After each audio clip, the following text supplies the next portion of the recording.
நான் இந்த வாலிபடம் ரிலீஸ்க்கு அப்புறம் வந்து ஏகப்பட்ட கமெண்ட்ஸ் வந்து பார்த்தேன். இந்த மாதிரி வந்து மாரி செல்வராஜுக்கு பாசிட்டிவாகவும் நெகட்டிவாகவும் பார்த்தேன். அதில் வந்து இந்த நெகட்டிவ் கமெண்ட்ஸ் வந்து கொஞ்சம் இருந்துச்சு. அதில் வந்து கொஞ்சம் பேர் வந்து என்ன எழுதியிருந்தானுங்கன்னா, மாரி செல்வராஜ் வந்து ஒரு ஒய்ஃபை வந்து நாடக காதல் பண்ணி கல்யாணம் பண்ணிக்கிட்டாரு அப்படின்னு சொல்லிட்டு ஒரு தியரி வந்து தூக்கிட்டு வந்தானுங்க. அதில் வந்து என்னென்னா, அவங்க ஒய்ஃப் வந்து அவங்கள விட வந்து அப்பர் காஸ்ட்டு, அதனால் வந்து இவரை நாடக காதல் பண்ணிக்கிட்டாரு அப்படின்னு சொல்லி பேசுகிறதுக்கு அவரோட படத்தை பற்றி பேசுகிறதுக்கு என்னென்னமோ இருக்குது.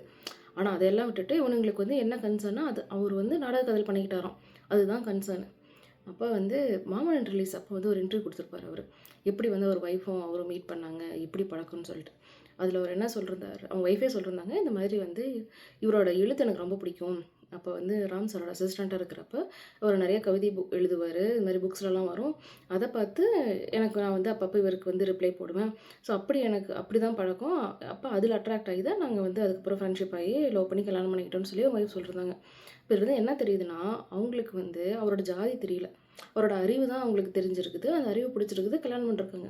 நீ இப்படி ஜாதி வெறியோட நீ சுத்திட்டு இருந்தன்னா, உன்னை யாருக்கு பிடிக்கும்?